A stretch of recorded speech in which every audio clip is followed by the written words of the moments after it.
Transportation Committee, and I will let Willow kick us off with her usual spiel. Okay, here's my spiel. Good evening, everyone. My name's Willow. I'm the staff representative for this meeting. And before we convene, I have a few reminders and introductory words. I want to begin by acknowledging that tonight's meeting is being held on Kalapia Alihi, the traditional indigenous homelands of the Kalapia people, who continue to make contributions in their communities here and across the land we now refer to as Oregon.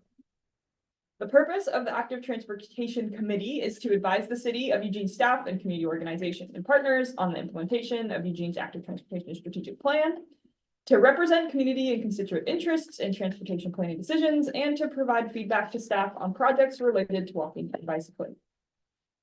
City staff will consider recommendations from the ATC along with input from other members of the public during decision-making processes. Please keep in mind that this meeting is being both recorded and live streamed to YouTube, meaning that it can be viewed on the City of Eugene Transportation Planning YouTube channel right now and in the future. All verbal and written commentary will be held in the public record. Today's meeting will begin with a 15-minute public comment period. The public comment period is an opportunity for individuals to speak to the Active Transportation Committee on transportation-related issues. Each person has 3 minutes to speak. When it's your time to speak, please give your name, city of residence, and for Eugene residents, your ward or neighborhood.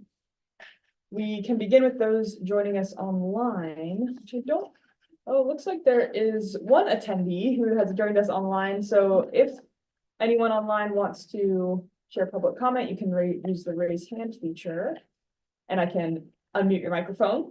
And I don't believe that anyone in person is trying to give comment today. So we'll see. Yeah, I think that we don't have any public comment today. Okay, and do we have any ATC members online, or is it? There are no ATC members on it. Alrighty. Okie dokie, well then we'll move ahead to approving the summary notes of the March meeting. Has anybody got any comments, questions, anything, corrections? If not, I will entertain the motion to approve them. I'll move to approve. Okay, Charlie, second? Second? Okay. All in favor? And I just had one question. There are big chunks of that that are, for the discussion, see YouTube. Are things retained on YouTube like forever? I mean, because like if somebody wanted to look back to this meeting a few years from now, and what was the discussion about? Will they still be able to see the YouTube links? Yeah, Okay, cool. videos I posted when I was like 15 or so. Okay, good. Yeah, it'll stay on YouTube at least through the public record requirement of maintaining that, and then we could elect to delete it, but it won't ever really delete itself. Okay, good. Okay. All righty, then, I don't know if you all saw the, email that we rejiggered the agenda of the meeting a little bit. So the first item actually is the, debrief of the retreat that we had many moons ago, it seems like, but it was in, February, I guess, or. Anyway. And if you'll recall, we had that conversation cafe, we got a lot of great ideas jotted down, and then we never kind of had a chance to process them or decide what we think of them. And so that's kind of what we'd like to do this evening. Well, do you have copies of those? I do, yeah. So I think what I'd like to have us do is just maybe, let's break into groups of 3 or 4 if the numbers work out that way. Ideally with people you don't know very well, because that'd be even better. And just, I think, let's see, in that conversation, there were 3 topics. One is things you need to know more of, things you want to know more about. Just help me out here. Okay, yeah, on our, here we've got, so there's 2 notes for you to review. There's the one where I gave like that brief presentation about the top projects, the top capital projects that we're working on. And then you all went around and just kind of wrote down how you thought ATC could be involved, or if you had any questions. So this document is everything that were on those post-it notes. And then the other one is the conversation cafe we did, where we had, what do you need to be effective? What do you want to know more about? And then what are you excited about? So that's this document. And I think the idea was that in your groups, you can kind of review these documents and maybe highlight things that jump out to you as being something that you want ATC to keep pushing on for 2024. I was Or gonna working say, more in on each or- group of three, maybe come up with your top two in each of the, settle on the top two of each of the categories, and I didn't realize we're gonna have the city project, so pick your favorite in that. Yeah. So maybe try and highlight a couple things on each of the pages, that sort of jump out to you. And then we can go from And there. hopefully, reach some agreement among your group of three, and then we'll share what, we'll do. So we've got 11 folks, so maybe we do groups of 3 and one group of 4. Oh, yeah. 3, 4, and 4, 3, 4, and 4, that works. Yeah, groups of 3 or 4. okay.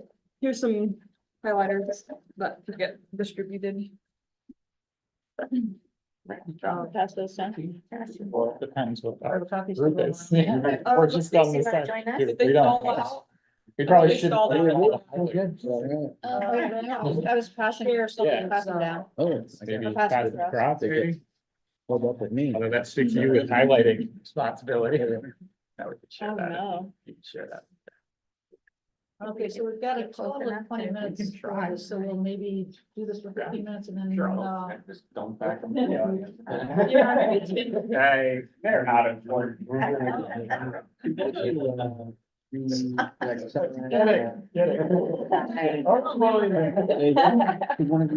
If you've heard, could you summarize the task?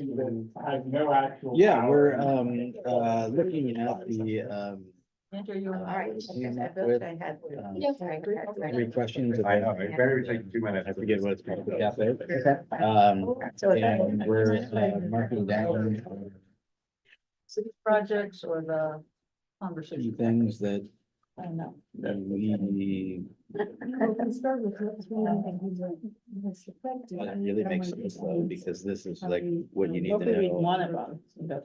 Okay. Okay, go through. which one Okay, it is. when it- I'm What you're excited about, okay, so, So go through that one. like number three, we marked down a couple that we really want the ATC to move forward with, right? I think so. So I just pick a couple to emphasize today. I understand. Yes. So what do you need to be effective? Do you guys need one highlighter? See, those don't really, that's where I was getting caught up, those don't really. Thank Oh. Didn't that, wasn't that you? Yeah. Yeah, so that's kind of checked off. So so far in the 2 meetings we've had, my attempts to track down the slides that have been presented have not been successful, so, okay. Yeah, I think I need to ask people like after the day, like, share them. I think we're presenting on that, so that's right.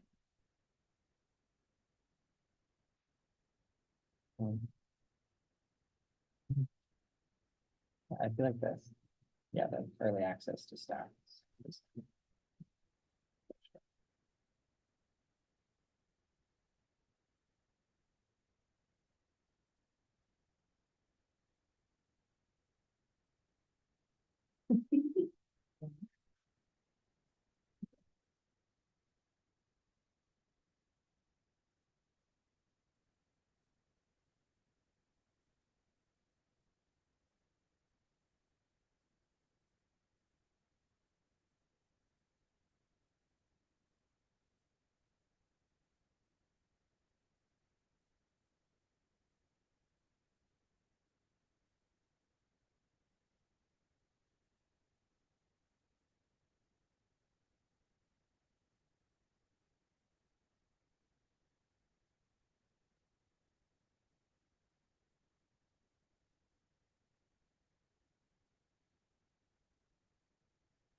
Yeah, we're done. Conversation here, but. So they're really focusing on identifying like easy, like maybe post projects, to build stuff around town.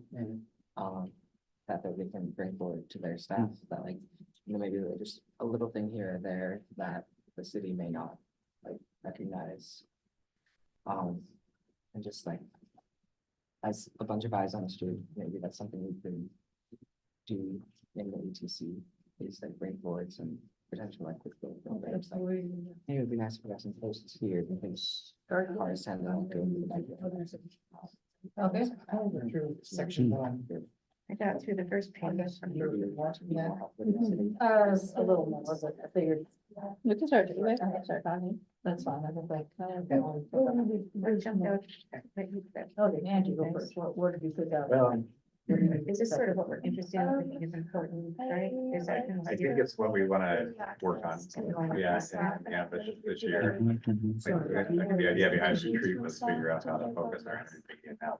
One thing that jumped out. But we have a long list and now it's like, Yeah. what are we going to pick?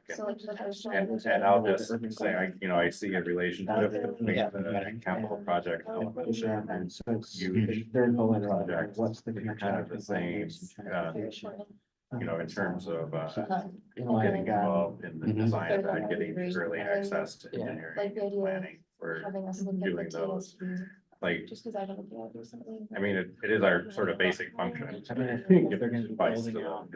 give our thoughts to the city staff about these kind of things. And there's a lot, there's a big, long list. Back on, so, it seems the infrastructure committee is already. Yeah, I think that's also very good for that. Yeah, same with Royal. for Well, I sure. can piggyback Royals- Yeah. Like, That's, Yeah. What's that? There is like, access to the. then like when you're talking about funding and Also Yeah, talk to variations on fees. overlap. So I wrote that up really well. The next one, you mentioned might Yeah. have to, To be a lot together easier. long range.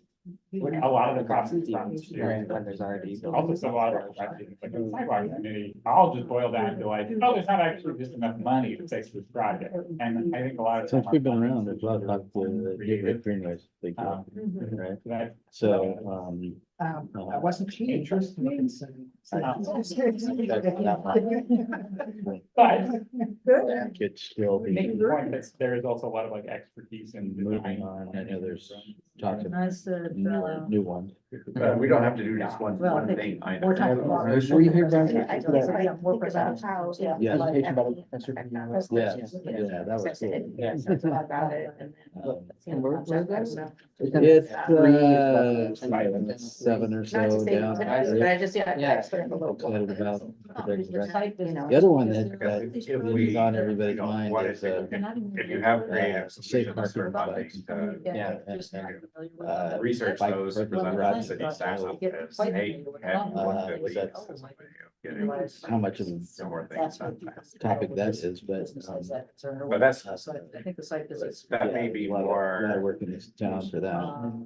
kind of, Really that sounds information more involved than I've seen this. Yeah, Bike yeah. committee numbers, so far. That's being ripped off. Is I that like 200 networking percent? with other numbers, but. It's crazy. Like, it's one thing to have a list of projects you're working from. Better working on, sidewalks and more make protected recommendations bikeways. to your existing knowledge set with others, Yeah. like, oh, we're gonna go And out also, I and noticed, research this and prepare some kind of professional level record, something like that's. That might. Oh, increase the ability to follow your site. Beth. Yeah, what Best is doing, you know. Yeah. Community change. Cycle change. Yeah, we're gonna get it. We're gonna get it. We got there. So there's the subgroup for walking. Noticed that the mayor, presumable mayor-elect Carl Vinson is on that group. A lot of it like advocating, it's not always. Champion. Yeah, because for I transportation, haven't, as elected officials who are champions for But access. there's people out there having solutions. to He's been a part of that group. But it could- Yeah, the city loves just like. At least ignoring since it. Most of our products. Probably a lot longer than that, that's one of the longest I've been around. Today.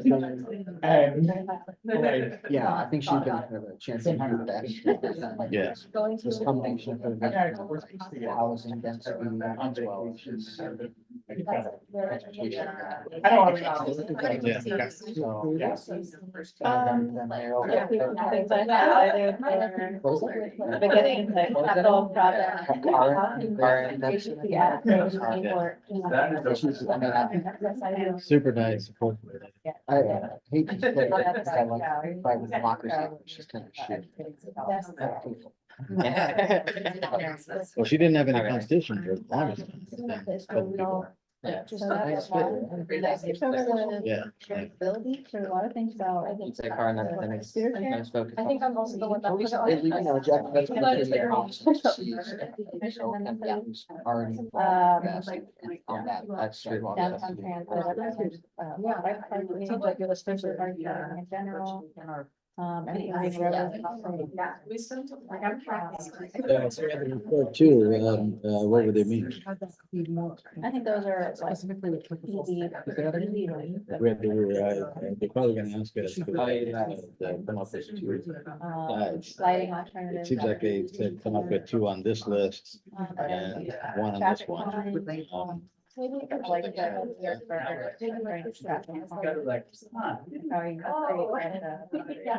the connection between land use. and areas where it's like, oh, these guys are like the tree, like, This is like.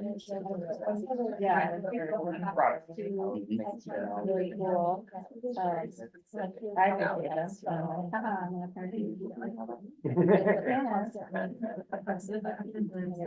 Move on past Macaras. Also for the roundabout. Highlighted the.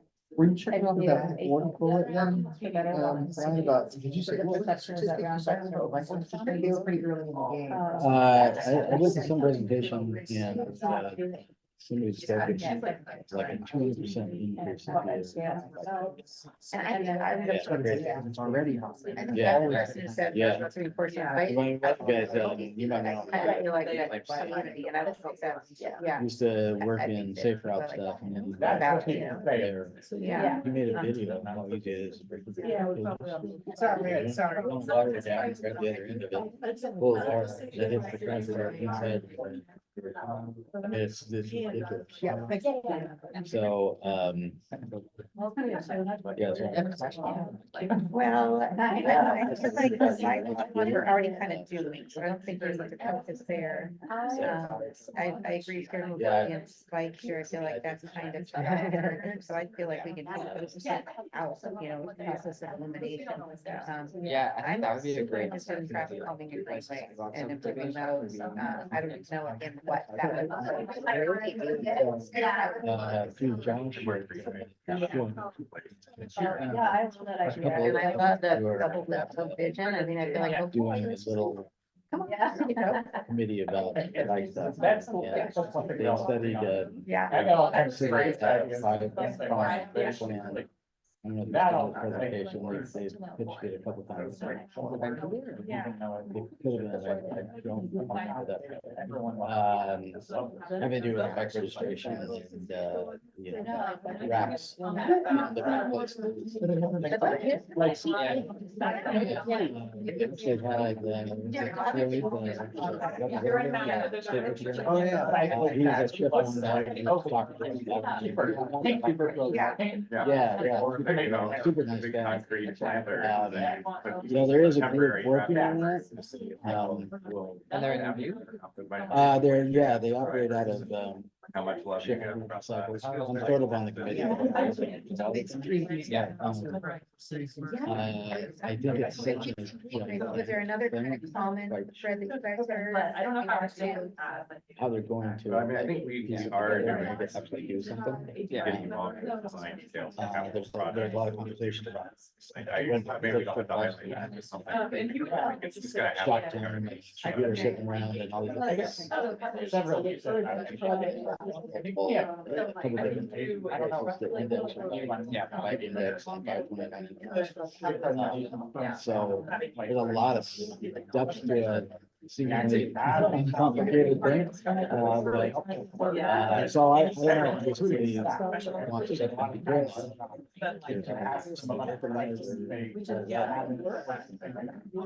So they have like access to like staff.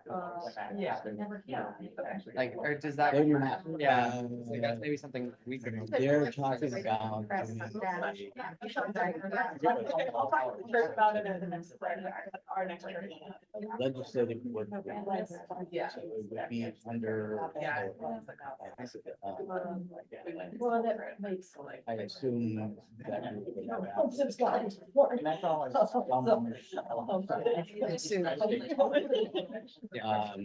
And access to some services. But I don't really see that one. We've got like 3 minutes left. We should probably. Yeah, I don't think it's embedded anywhere. Oh, I'm getting some. I got almost got nailed by two different cars. But I guess everyone just like to be Both cars stopped at that crosswalk on 24th on the Amazon bike trail, and I thought they were stopping for me, so I went on through it. Turned out they were both looking at a pedestrian on the other side who was on her phone. and So other people already crossed. working on it. As soon as they entered the crosswalk, they both started going. I mean, it's something I think that. Well, anyway, that might be one I was gonna have, Anytime because we don't there have is to say something. within the bounds. Just thinking, Yeah, seems like it.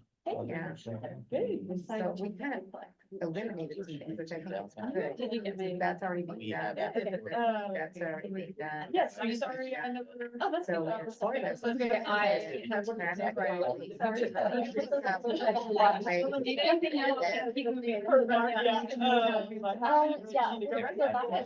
That might be it. Thank you.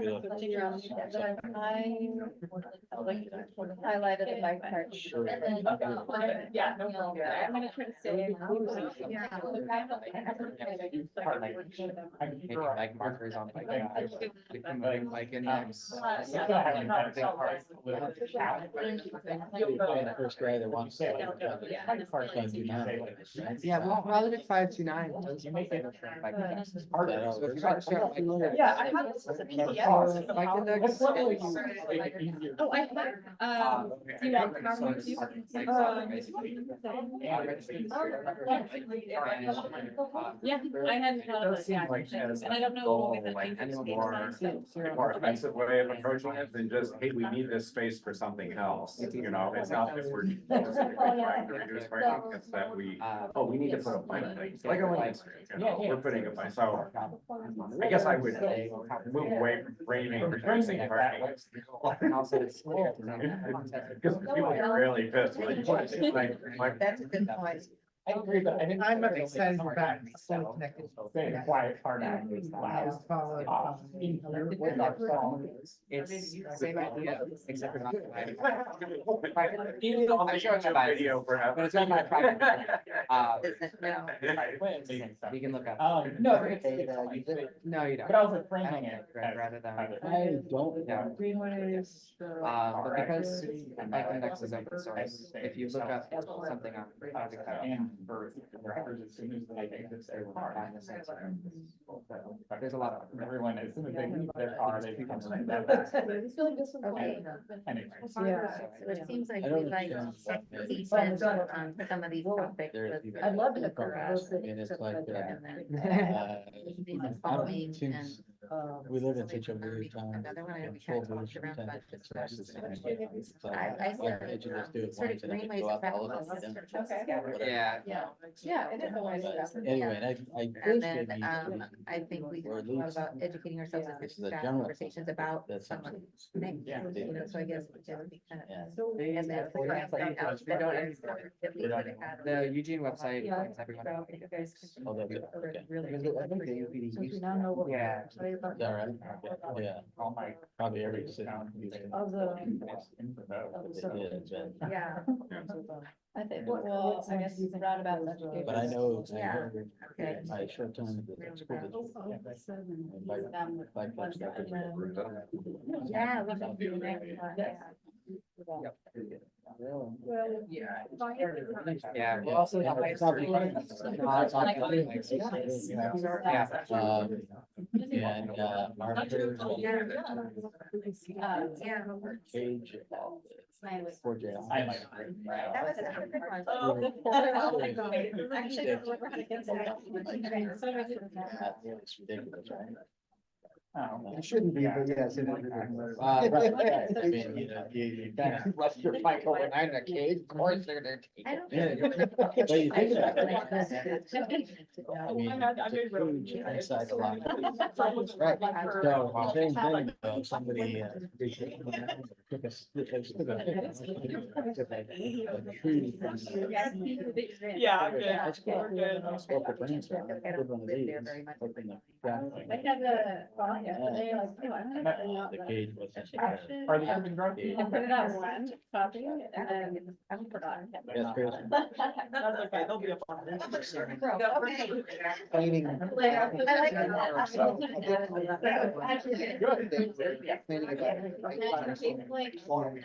Some racial people are like, I've seen someone work in a bike. Yes, Library, yeah. and I have to like call the security guard. Yeah. Yeah, I think. And then- that's- yeah. Breeze. Yeah, it was middle of the day, someone just working a bike with a Sheer shoulder. mobility. So, you don't have to, what were you doing? I do like Uh, Yeah, I was talking to Like, no, go ahead. Yeah, Came back. Yeah, bike chain, and there was a crowbar stuck. Yeah. Yeah. Guess Plan like- in it. Is this one then? Yeah, the only thing is, if it's big, I got it. Yeah, yeah, I agree. I Cool. would start next to that one. Um, And we can highlight, Whatever. Yeah, it's like She over did a 10. good model of how to If you do it didn't have well. electric. yeah, she's done really well. And, On And I think we. a 20-foot trailer. because All if right, we have so back to what, go and. So what are we supposed to talk about? Yeah. I mean, not many people showed up at Lincoln Street, but we did have that opportunity. Yeah. Yeah. That was still good. And we're talking about. Yeah, I think that's one of those. Yeah. Right, so like we're out there. About what we'd like to see. Yeah. Well, The other thing we've done in the last couple of years is I want to and just move on and evaluate. You know, we've done walk around and break down, you know, some of the like and don't like and breathe as much. Right, I like checking more applications. Oh, yeah, right. It's like about halfway. Yeah. I think Yeah. Number one. Which, That's why I. That's cold out. I think I might have. First one. So, of course, I like. And then under number one. Seems like it- I mean, that's. Or number two. That's number one, we're about halfway down. Halfway down. Oh, I see it. Which goes a lot to access really staff. Then I also, you know, there's something on here, what do we need to know more about? I checked the funding one, and then these are other cities, communities doing. I mean, I think Sidewalks are it's good to in get there, that. if there's broad. some. Yeah, I think there are lots of things Mhm. Yeah. going on out there. That's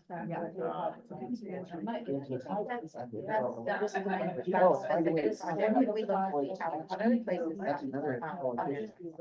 You know, I don't know. People do it generally, you know, like. Oh, well. That's he's a good one. You can do it in general. You know, what are, you know, how are cities elsewhere approaching the neighborhood and establishing neighborhood? Right. You know, I mean, On- but yeah, I mean, yeah, I mean, Projects, it's hard to tell stuff 24, as that we want to talk about. general, but I mean, in general, it's interesting to know what other cities and communities are doing to promote action. The general thing, you could ask that question. We could study like, you know, consider what's considered the best. You know. So there's lots of- Or even better, consider the best one out of the country. 'cause they Yeah. certainly- Good point. In Europe, they Well, often. what's that for you asking? That's really good. I think we're. Not all of them. Oh, the cities, Up in, but I mean. this list big. Yeah. Yeah, this is. Let's do this specific to- Yeah. You know, Anyway, that one may require. Right. the But I numbers think it's a have good changed strategy. for the I think it's a good strategy. Right. Exactly. What information we bring in. And if we didn't do that one, I think And what do you guys think about they're gonna this? do something An anyway eventually. So I don't opportunity know. to develop Yeah, I'd love to see that. I think that would be. They have, by the way. What is our North Star? Like, what's Hubs in our? that area already Do you that we think that's talked about. something? Where's this? Yes, It's yeah. kind of just below Yeah. our, Two or about three 4 down from the hubs that I opportunities for could- site visit. Yeah, I can. Develop together. like, very closely. And This is one that of way. the guys That's that the other thing to do with the bicycle network. like was You know, messaging me and the that other be our like main Kinda thing, took you know? And what- And that's my- Yeah, wasn't they have like a. Yeah, they're pretty much planning to I don't know expand how the entire area that we're in. Mhm. by the end You of just do the that as year. an example. So That's this an year, example, yeah. To go to, probably everyone here is on board with that. I think it's You know, Uh, as- And I think Two. No, I live right by Enzo Park. Okay. Southtown. Really, Also, really. if we expand a little bit And southeast, affects because a lot a of lot of people. scooter Right, ridership. yeah, affects a lot of people. And I ride a Oh, I know where skateboard. that too, is. but I also, I like The bikes too, I've noticed. You it get goes that everywhere. sense of community, Yeah. but like, Yeah, like, yeah, people advocate rather than people advocate for getting people out of their cars. no I matter actually what. agree with you. I feel like, So- like walking at the bottom of the pyramid. And I Uh, think that's where you get walking, you get better, right? I ended up buying my own scooter. Oh, there you go. And our politically. You use it? Yeah. My goal, Right, we're good. our real goal You're is. starting your how do own we get scooter. people out of for- I know. Yeah, Yeah. when you got your own scooter, it's a lot nicer. who wants to report out? Yeah. Yeah, that would actually be an interesting conversation to have anyway, you know, like, I had a guy, I mean, That- So that we're was- closing in on this for about time to report out. Zero. Yeah, he was no, like, I wish I did that one as well. That's all. Grab somebody in your group to report out. next thing you know, we're in the elevator. That's really all. He We're getting was fun around after that program. Your conversations, Yeah. Okay. Oh, maybe pick somebody in the group to just sort of give a quick share on something that feels important to share. We've only got a handful of minutes to share, so you don't have to do a full in-depth report. I see. You summed up, you summed up. Why don't we go around the group, first of all, But I do. okay, on the, why don't we start with, what do you need to be effective? What were the ideas that rose to the top on this? That one, Mary's group. We were just getting started on that actually, but some things that so far popped out were, we like the more presentations from staff to share projects early and involve ATC. We want to share in the vision and enthusiasm, and we think Catherine did a really good job of that. And so on Lincoln Street, and so we want more Catherine kind of as a model. I think it's nice to have a model, like what did she do? How did she do it? How did, we felt really included and like it was actually, she was actually using our input. It felt real to me. And then more opportunities for site visits with staff. I think our group is generally interested in education, just getting to know more. And the other one, sorry, we thought would be an interesting conversation is the opportunity to develop together long-range goals and vision. We don't know how important that is, but just in our short conversation we had, it was very interesting, to think about who are we, what are we doing? And, and is there such a thing as a North Star for us? There's probably other good things here, but we didn't get that far, so. Okay, thank you. Mhm.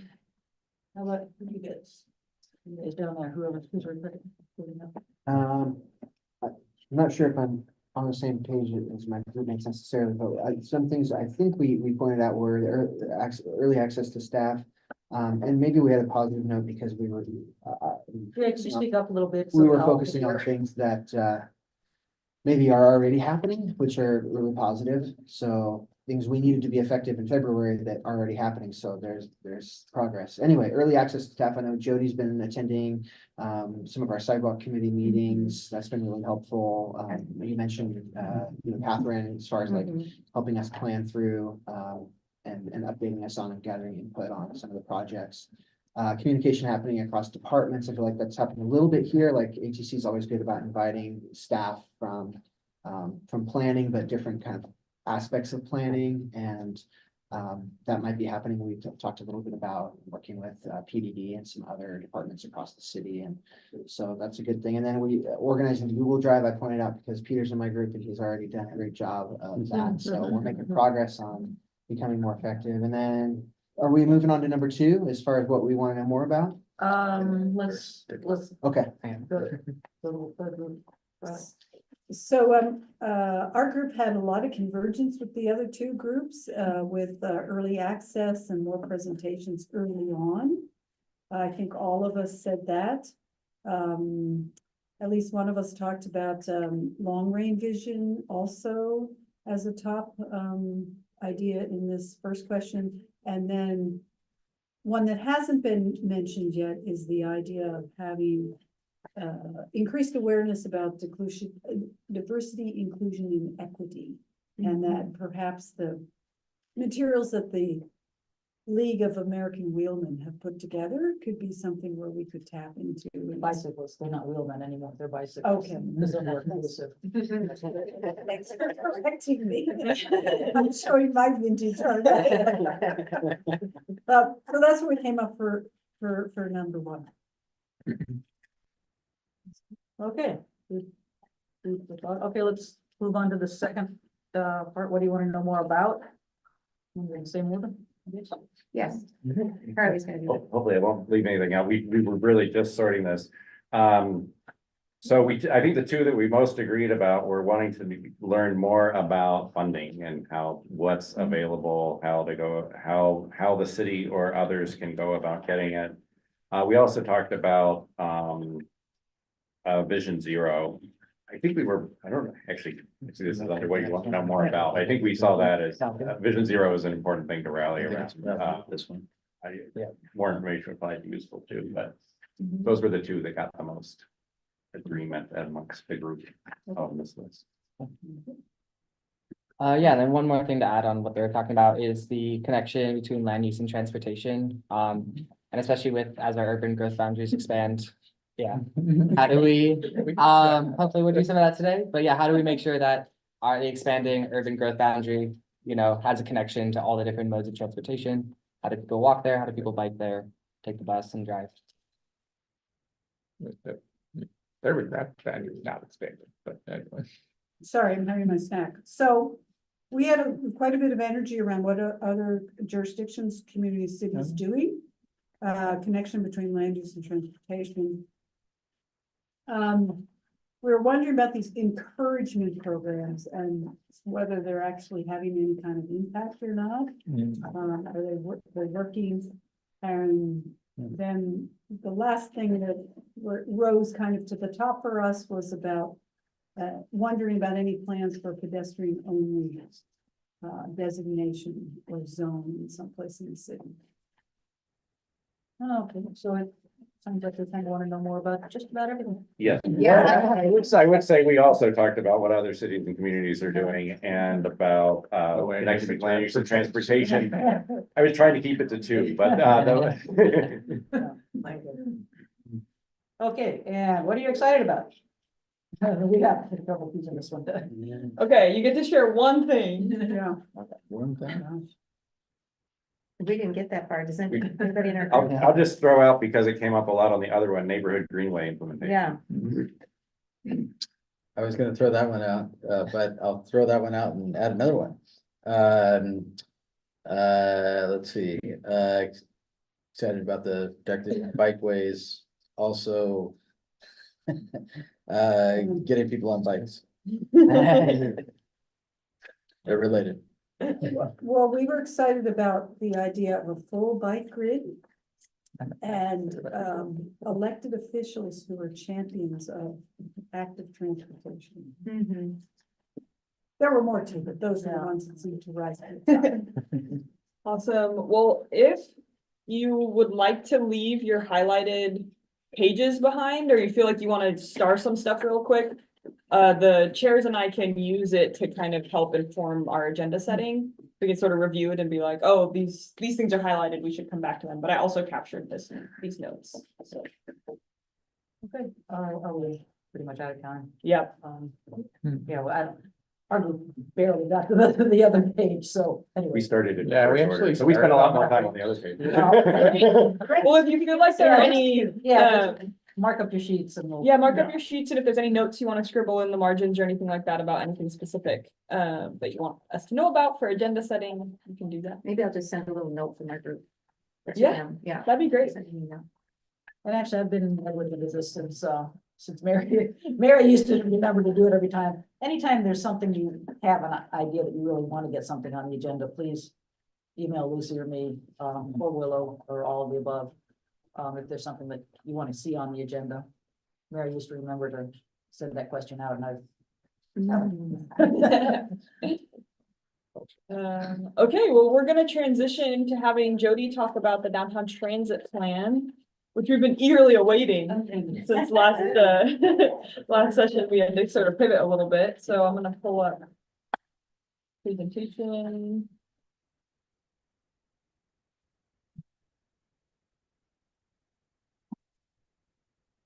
Yes, thank you all for your patience. I had sick family members during the last meeting, so thanks for letting me come over this month instead. But I think while Willow gets the slides up, I'll just introduce myself, because I think I've met many of you here or when you were looking into joining the ATC. I'm Jody Trendler. I'm one of the newer senior transportation planners on the team with Willow, the transportation planning team in public works engineering. And I came to the city of Eugene from King County Metro, so I have a transit background. And so one of the first projects I'm working on is this downtown public transportation and shared mobility study. So I'm going to share a few slides. It was really good to hear your debrief of the February meeting, because I think we all looked to Catherine to say, well, how often should I go? I heard you all saying you want to hear earlier about projects. So this is kind of an early share about this project. I'm going to talk a little bit about the goals and kind of the purpose and how we're approaching this, and then would like to get some of your feedback on our public engagement plan, as well as kind of start talking about some of the questions we have for stakeholders, because you are a bit of a stakeholder group for this study. So with that, we can go to the first slide, I think. So Jeremy from LTD was here last month and talked about the system review. So LTD is conducting a system-wide review of their services. And as part of that, we're doing a deep dive into downtown Eugene. So one of the reasons why we're doing a downtown transit study now is because we're able to partner with LTD as they do their system review. And we're really able to build on a lot of the, oh, that's perfect. A lot of the analysis and engagement and other information that they're gathering, we're going to tap into, because we're using the same consultant team and just doing kind of a deep dive. This is an add-on task to their project. And why, so the other reasons why we wanted to do that is that downtown has a new riverfront neighborhood, new housing, a new city hall, a lot of changes that are changing the places that people are working, people are living in our downtown. And we also recognize that downtown Eugene is a regional destination and a public transportation hub. So a lot of LTD service goes through and to downtown Eugene. Like I already mentioned, the LTD system review, it's allowing us to take a closer look at downtown Eugene, kind of utilizing some of the analysis that they're doing right now. And just finally, overall, we just want to make sure that our public transportation is serving the places that people live and work and travel to right now and in the future as downtown evolves. So some of the key questions for this study that we're hoping to learn are just how can we use existing LTD bus routes the most efficiently downtown to benefit customers and benefit downtown circulation. What's the best way to serve our new city hall and the new riverfront neighborhood with public transportation? And I should add, we're also looking at shared mobility options as part of this. So that's a nice complement to public transportation, like traditional bus service. And then, yeah, are there other mobility options that would make it easier to travel downtown Eugene? So talking a little bit how we're approaching this. On the left, this is the population density map. So one of the first tasks we're doing is some analysis of the transit market. And we're doing that by trying to estimate essentially what is the demand for public transportation and what are the key destinations that are popping up. On the right, I have some images from other transit systems. The second part of our initial analysis is a best practices review. So we're looking at peer communities to see what they're doing in their downtowns for circulation and what's working today. So we have, Oh, sorry. oh, that's okay. Yeah, so just some examples, like we are looking at frequent transit networks or specialized branding, unique vehicles, other types of examples of circulation within downtowns. Go to next. So I thought I'd share a couple of these slides of initial findings, because if you're like me, you like to see the maps. So this is showing the population density.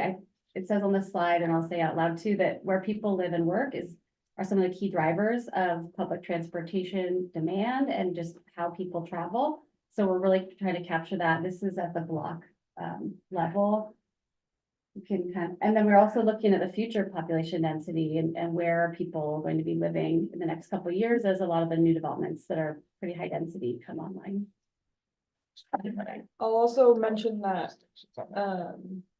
I already put this slideshow in the Google Drive, so if you do want to be able to spend more time looking at these maps, you can get in there and do that. We're not really intending for you to have to digest these completely. Yes, thank you. Is Yeah, the input data available?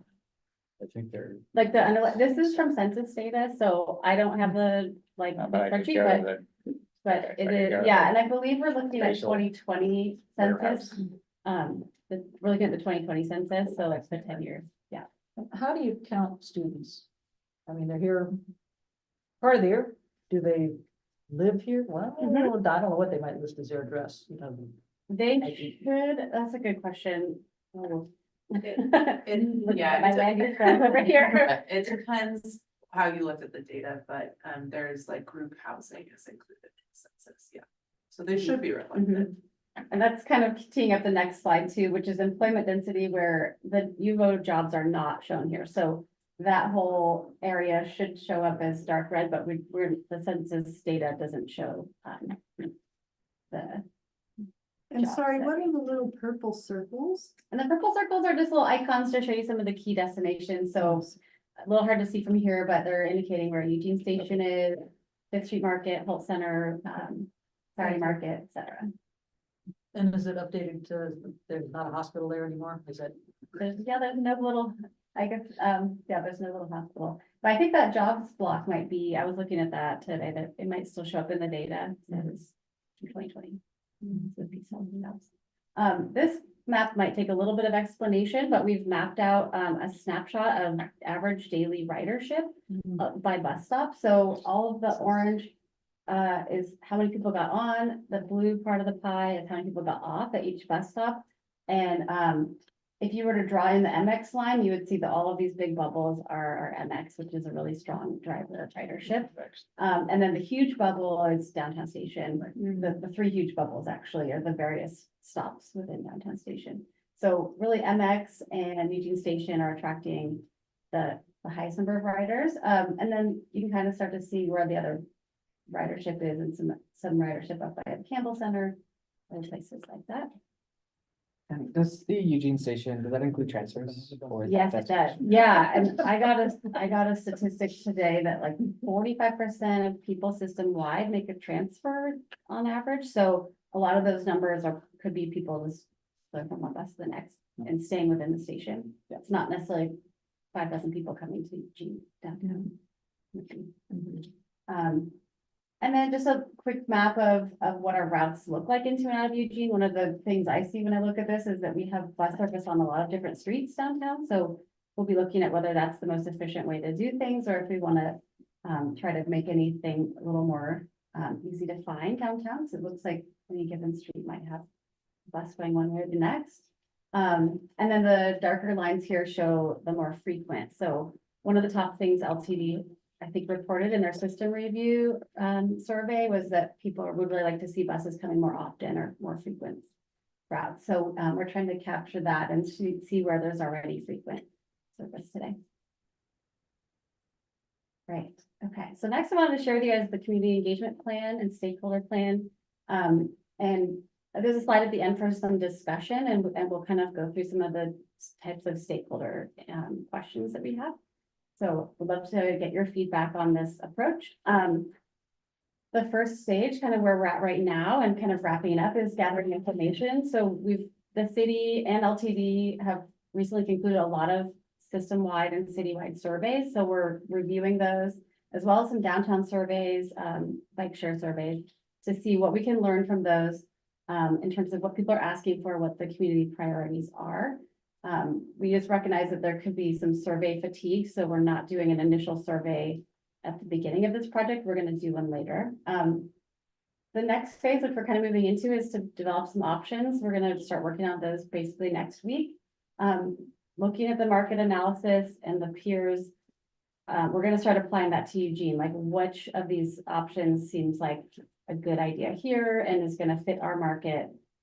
What's working elsewhere that we can try out. We're also gonna take those options around and have some stakeholder meetings. We'd like to put together an online survey for general public and also target it to bus riders who might be especially impacted by any changes to service. And then we'll be showing up at some pop-up events like the Better Ways Block Party that's coming up in May. And then our last step for engagement is going to be kind of closing the loop, circling back with everyone once we've come up with and heard from everyone. We'll try to come up with some preferred or some recommendations for how to move forward and what we'd like to see. We'll share those options with the public and the stakeholders, and especially with bus riders if there's any impacts to their service. Right. Oh, and I cut out the slide, but we kind of categorize our stakeholders into some groups. So we're looking at a lot of downtown specific stakeholders. We're looking at community-based organizations, business organizations, and sort of like local governments and our partners.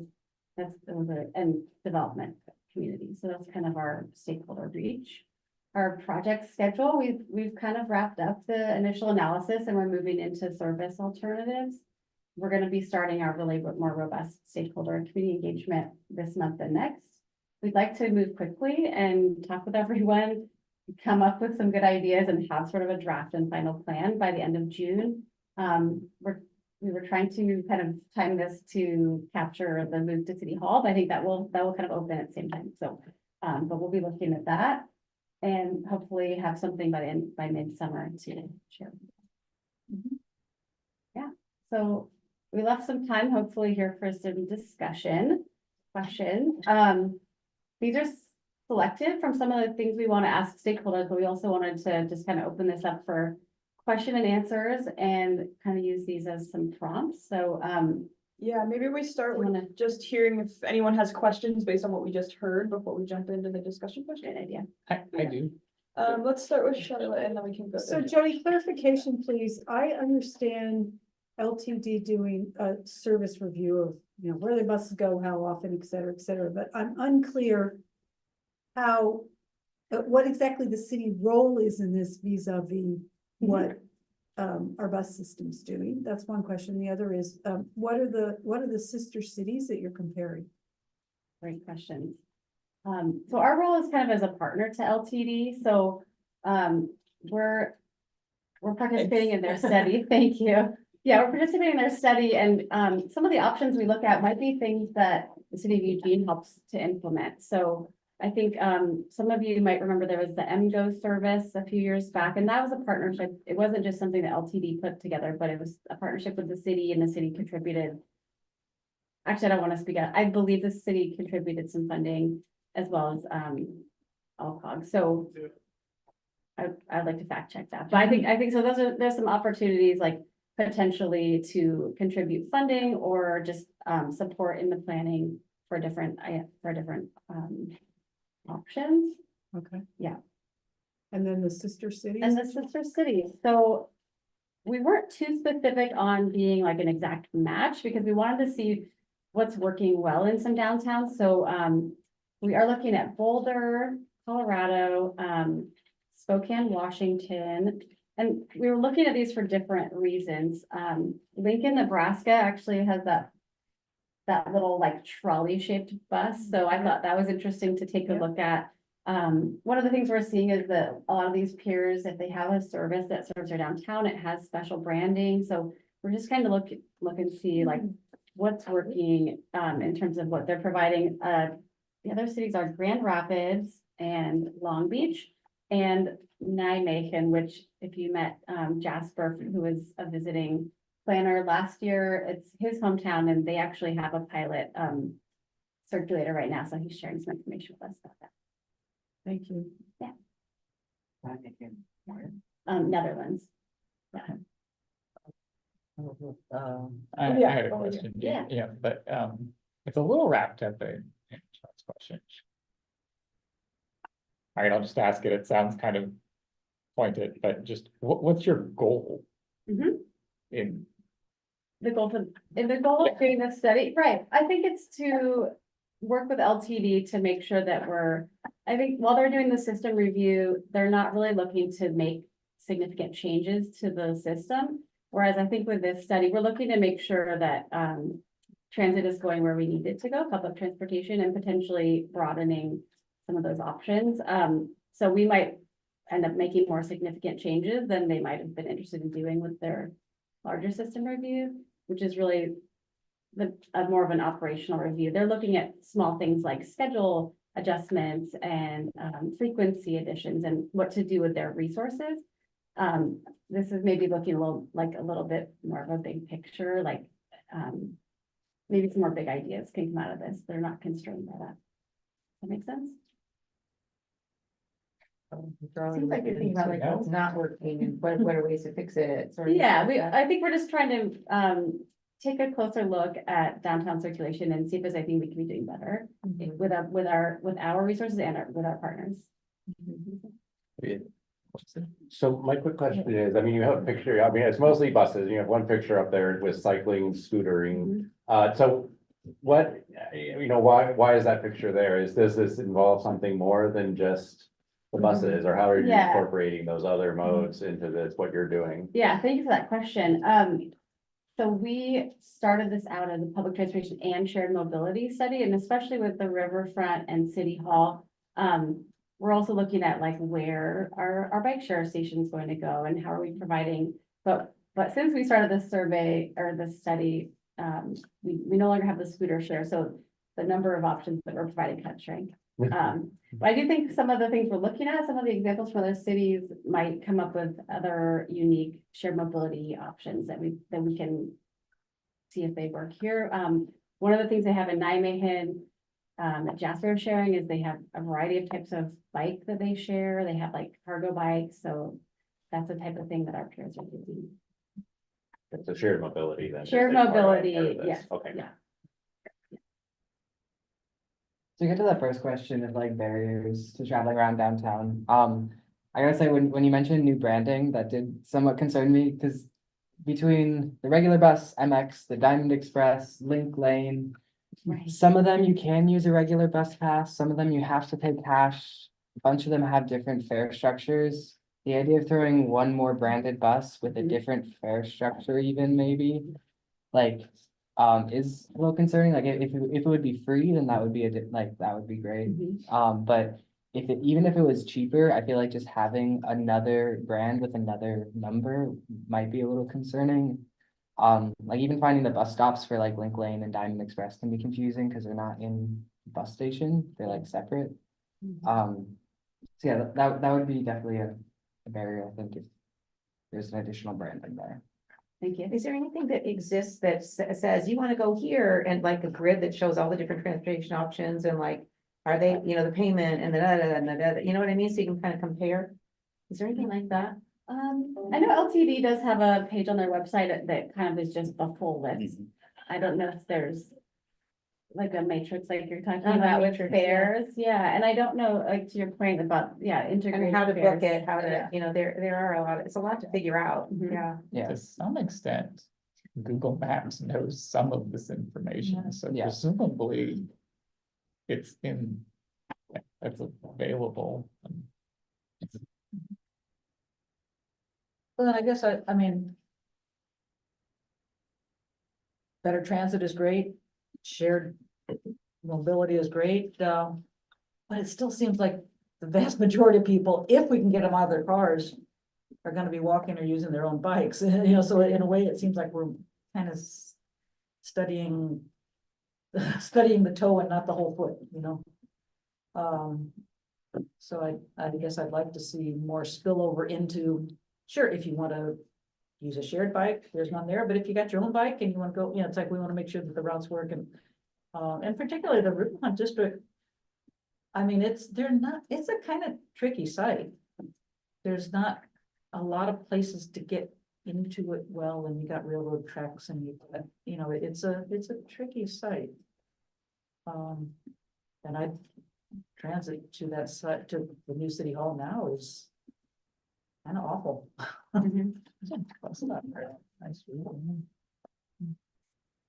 There, I think the nearest bus stop to the new city hall, might be on High Street. And there's a route 1 that goes, it's an hourly route, so it's not very often currently. Yes, I'm taking my little name tag around. Thank you, Jody, for coming and making this presentation. It's great to see that you're thinking about the routes that we're taking and trying to carefully plan around that. I am newer-ish to Eugene, so is there an existing city hall and what are the travel patterns like?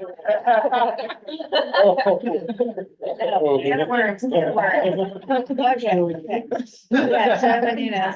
So, Okay, you have a second question though, I don't mean to take. so that one's gonna slide. Yeah, so just curious about that, because it's like, maybe we can evaluate what that shift looks like.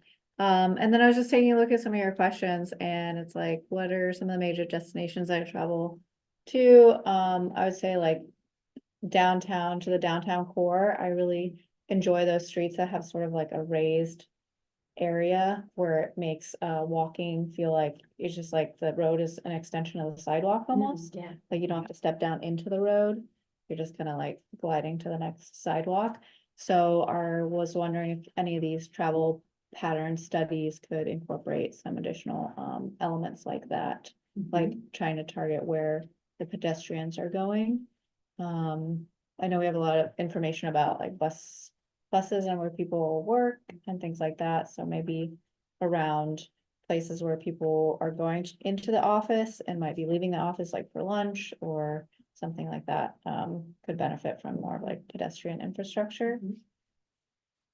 Then going to grocery stores, I think is a key element for anyone like that isn't taking their own transportation to get to a place where they can go buy food is really important. So making sure we keep those lines would be my vote.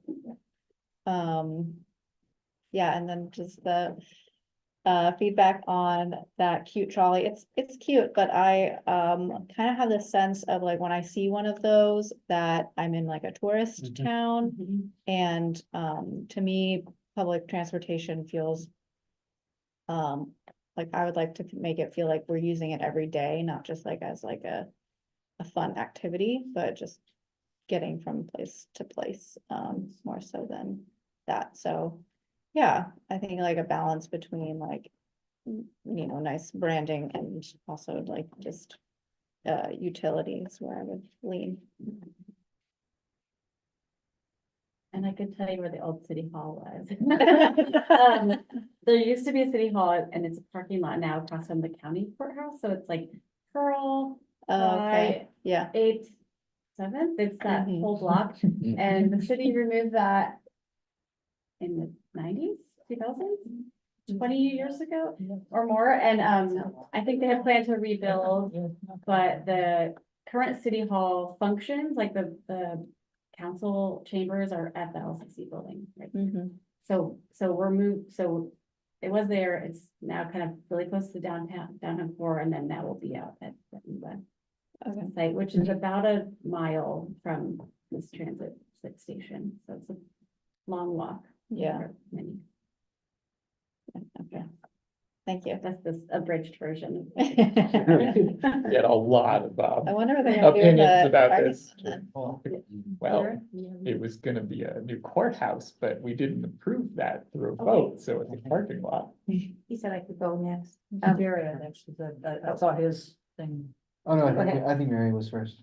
Doesn't matter. I was just gonna say that I don't know if this fits in. I think it's a tangent a little bit, but when I think of barriers, or question marks, it's the Sharrows.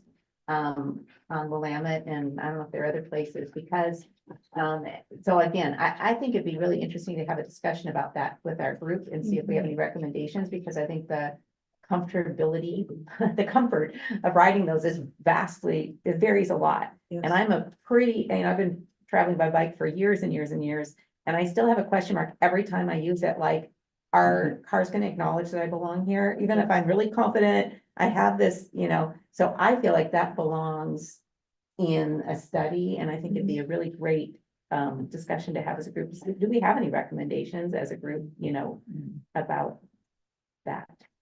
Yeah.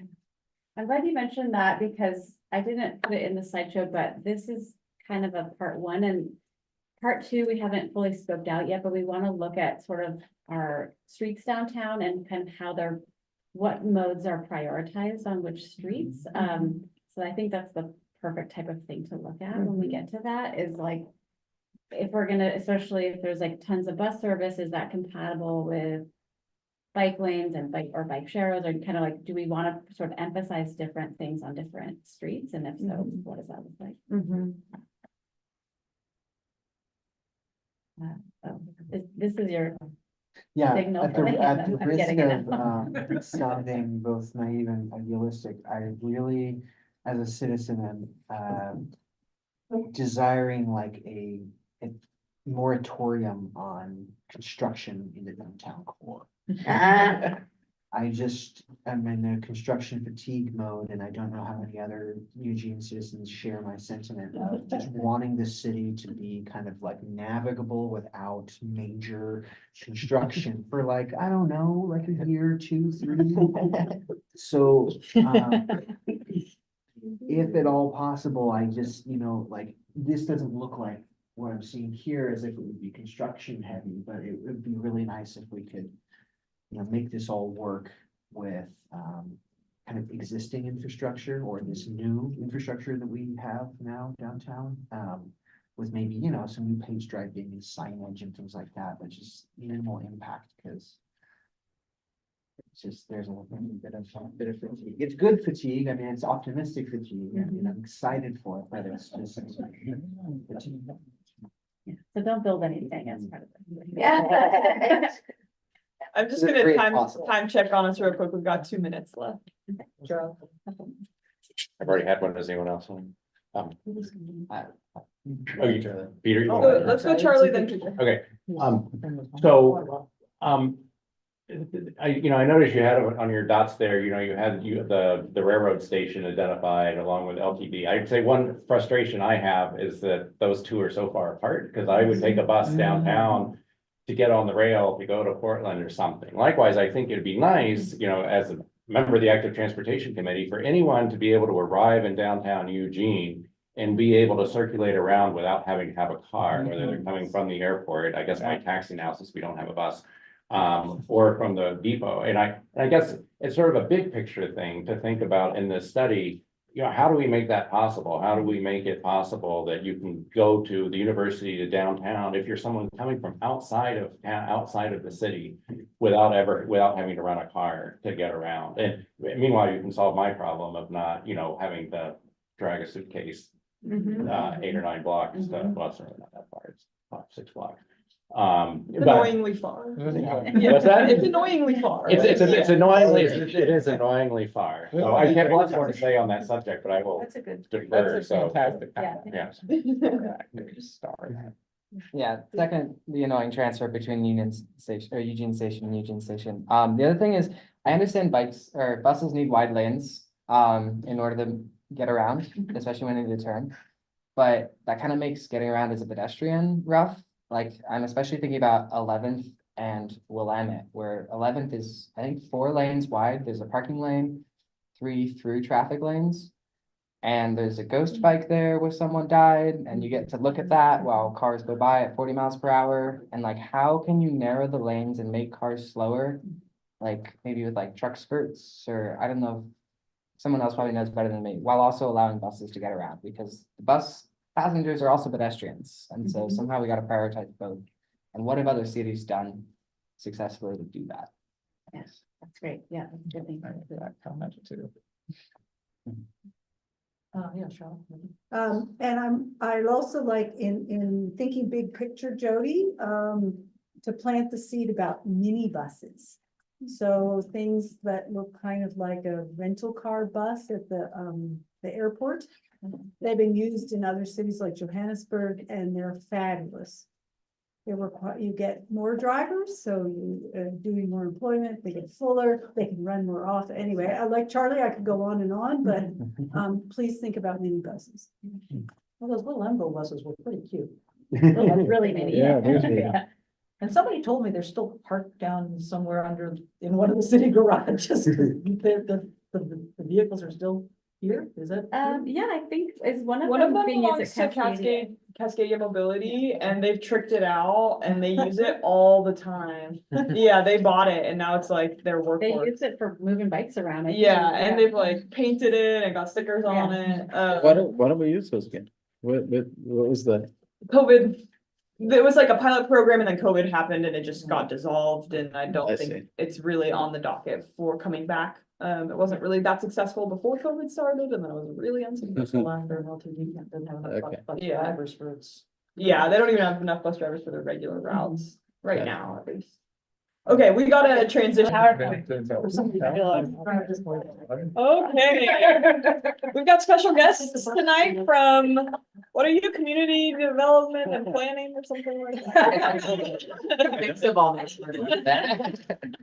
Community planning design. Community planning design, that's what I was looking for. Planning and development. So. Is the It's all above thing, yeah, right. Well, thanks for being here. This is Leah and Stuart. They're gonna talk with us about urban growth strategies and several of you have talked about the land use and the transportation, how they got to go together in order for us to achieve our goals. So I'm really excited that they're here to share kind of where we're going from the city. Yeah, hi everyone. Thanks for having us. My name's Leah. I'm Stuart. Stuart, you probably could have guessed that. So we're both planners in community planning and design. So we are the long range planning team within the city's planning division in this building in the planning and development department. So our team is really responsible for planning for the next 20 years for the city, on the land use side, but certainly coordinated with all of our partners across the city in transportation, but also in other types of infrastructure, stormwater, wastewater, all those good things. Really focusing on how much land do we have? What's it designated to be used for? And do we have enough for the next 20 years in the most simplistic terms? So we're launching urban growth strategies. Many of you have probably been around since the last time we did our urban growth boundary planning in 2012, 2017 era. So we're doing it again. The state is now requiring us to do this every 8 years for housing specifically. So we'll be on a much more kind of regular planning cycle for all this moving forward. So urban growth strategies is kind of this big umbrella project. We'll be looking at all of the kind of tools, actions, policies, and the land that we need for the next 20 years of growth. Looking at both jobs and housing that everyone can afford. This all builds off of a lot of community engagement during the last urban growth boundary planning work. We'll be looking at our needs for housing, jobs, parks, infrastructure, and schools, as well as the tools that we have to help Eugene grow more efficiently, more compactly within our current urban growth boundary. So the results of all this work, and we'll talk about each of these in a little bit more detail tonight, will be studies of the land that we have available within our current urban growth boundary, updates to our comprehensive plan, which is kind of our guide and policy document for how we grow within our urban growth boundary, other adopted city plans and land use regulations, working on a parcel specific land use designation map, which is for all the land use wonks out there. And then ultimately an evaluation of whether we need to expand the urban growth boundary or not, kind of based on all of that technical analysis. So Stuart and I will kind of talk through each of those in more detail.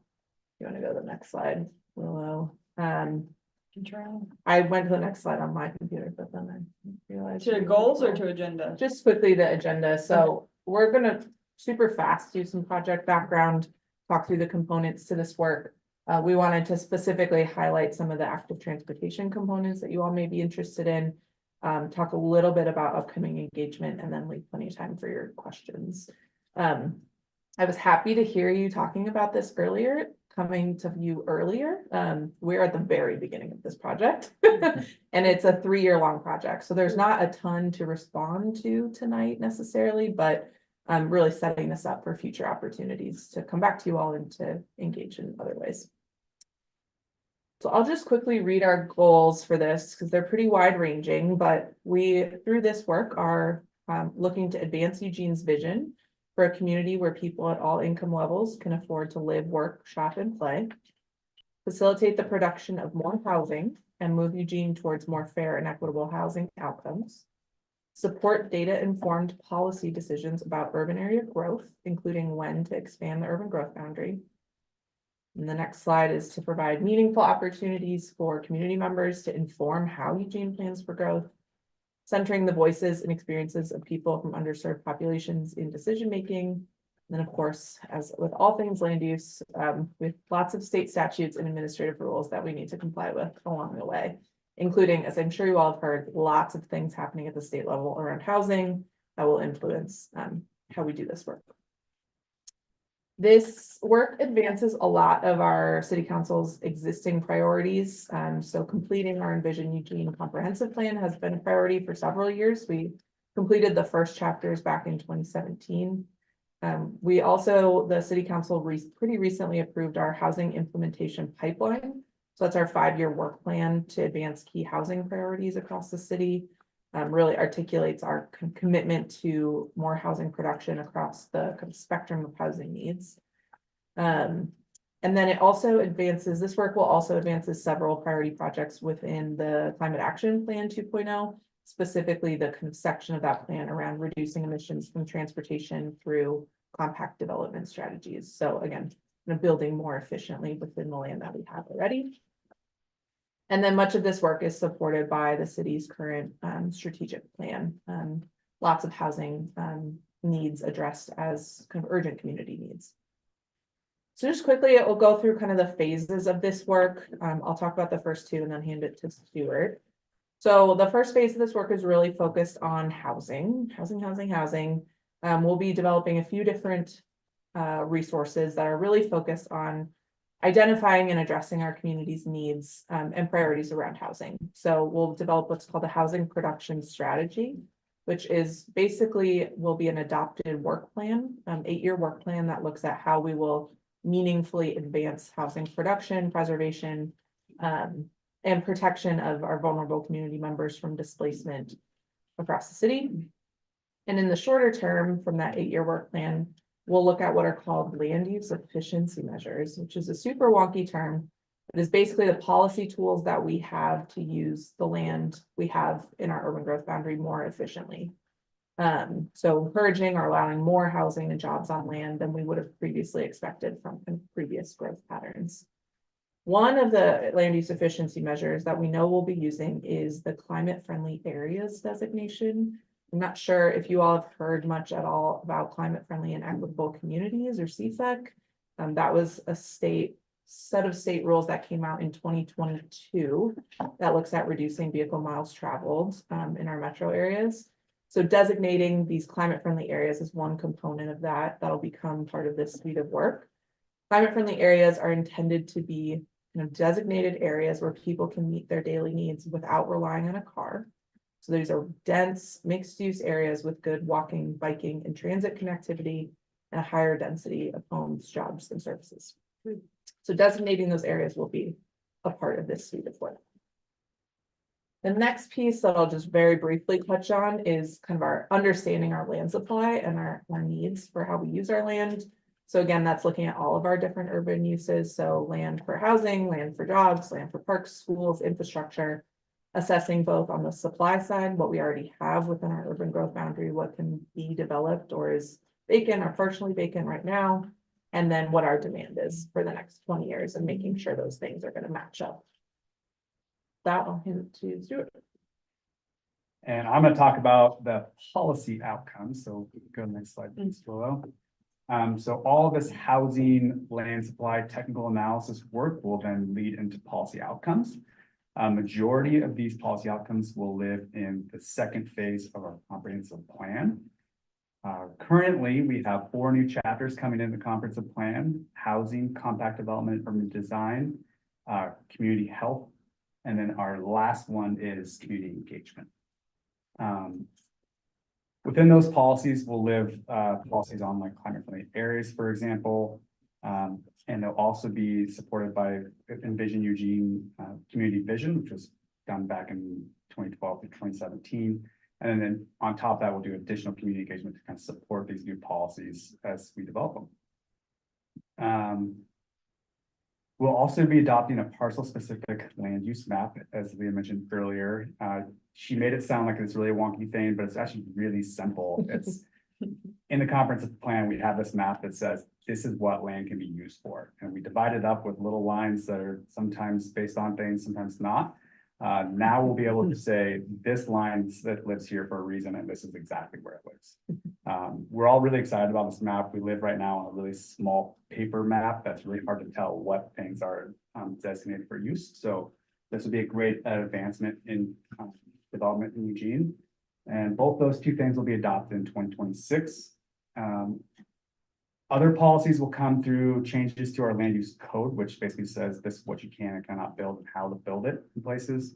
We'll be making updates to our metropolitan general plan, which is our current comprehensive plan. And then there'll also be just probably some minor adjustments to other adopted plans like refinement plans. Next slide, please, below. So some of the active transportation components, I'm going to go over a few of the things that we think you all might be interested in. First of all, are you all familiar with the key corridors concepts that are like outlined in the transportation system plan? These are our 6 major corridors in Eugene that kind of connect frequent transit networks all throughout Eugene. It's places like Highway 99, River Road, Santa Clara, South Willamette, those kind of major corridors that we're going to. Coburg, Franklin, and 30th are the other. Exactly. Thanks, Lola. So right now, right now, our policies are directing majority of our growth and development to happen along those corridors, so we can help connect employment and housing to frequent transit services. The next step in that for us is to look at what we're calling centers, or you can call it climate friendly areas in a sense. Like these are these mixed use, walkable, higher density areas where it's easy to get around, get access to goods and services like food, your job, whatever you need to get in a small area that's walkable. So we'll be working on that portion of it, which is something we think you all will be really interested in. So this is kind of like the connecting people to the places they want to go. We're thinking more about like the places where you all have been mostly thinking about how are they getting there. So this is kind of like where they're going to be. So thinking about where around the city are places we need to plan for this type of development to happen so that people don't have to go far to get there. Most of these policies will live in our comprehensive plan, and specifically in 2 different chapters, the compact development urban design chapter, as well as community health chapter. The community health chapter will have more policies that relate to like access to parks and open space and environmental justice, and just healthy living environments. And I think that's one thing I want to say on that. Part of the Urban Growth Strategies project is a gigantic engagement activity. It's going to be going on for probably the next 2 years or so. It ranges in everything from individual interviews with folks to citywide events. And as you can see, this is a long list. You're kind of on there in the city boards and commissions portion of it.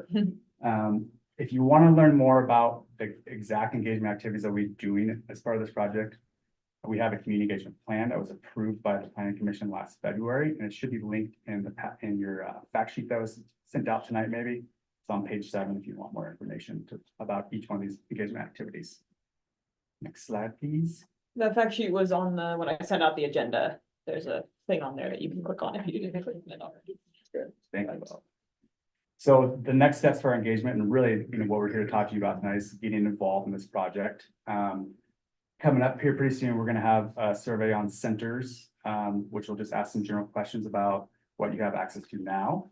as well as a mapping activity, which we're still designing, but will be kind of similar, along the similar lines of like, what do you have access to now in your neighborhood that's you can walk or bike to? Probably just walk to, actually. Then on June 5th, we're gonna have an open house at the farmer's market. We're gonna be discussing housing needs and priorities at that open house, as well as the centers concept, trying to figure out what do people want to see in these centers and what they would look like. Next fall, we'll be going through a whole conversation about climate-friendly areas or centers. And we're thinking that these conversations will be more geographically focused, depending on the different areas that we're deciding on. The city council does have to decide on where these areas are going to be by the end of the year, so we'll be moving that ball forward. And then lastly, and what we're hoping for is maybe in the beginning of next year to start working through some of these comprehensive plan policies with the Active Transportation Committee. What we really want to ask is how you all want to be involved in this project. We're, like Leah said, we're really early still on the project. Instead of like trying to tell you how we need you to be involved, we think it just makes more sense to ask you all. This is something you'd all want to be, involved in, and really what does that look like? Before we really get into that question, we're just going to open it up to general questions about our project, and then hopefully go into that discussion.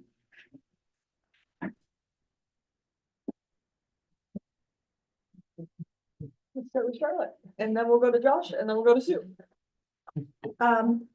Thank you very much, and thanks for letting us know early on. This is absolutely wonderful. So I'm thinking that the centers are sort of like the idea of a 15-minute city. Is that fair enough? Okay, great. Does everybody know what I'm talking about when I say 15-minute city? Yeah, okay. So then the other question is, you've got this amazing map that says, okay, this is commercial, this is industrial, this is educational, this is residential. How can we help change that so we don't keep building big parking lots at Home Depot, et cetera, so that we can build housing and schools, et cetera, there? It's a good question. The parking piece is. So I'll say this. Through the engagement process over the next couple of years, we'll really be looking to understand those priorities better from the community. And then as Stuart kind of outlined, we have a lot of levers that we can pull to advance those things. So some will be policy language that gets adopted into the comprehensive plan around prioritizing housing or like limiting the size and scope of parking lots, redeveloping our current parking lots like in downtown into more useful use of the land, right? So some of it will happen in policy, some we might say we're ready to do this into the code, right? And actually restrict the size or scope of parking lots. So I can't promise that that's what's going to happen, but we'll be looking at all of the policy levers kind of through this process. Wonderful. Thank you. That was such a cool question. I'm down with that. I have more of a specific one, just because I do some other work in community development, and I was just wondering how your work overlaps with the consolidated plan. A lot. It's like, Yeah. It's like almost the same. Yeah.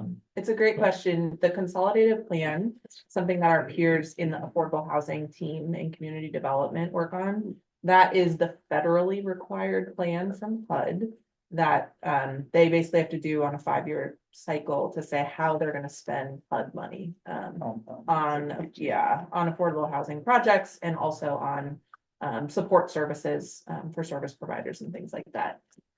The plan we are working on is required by the state.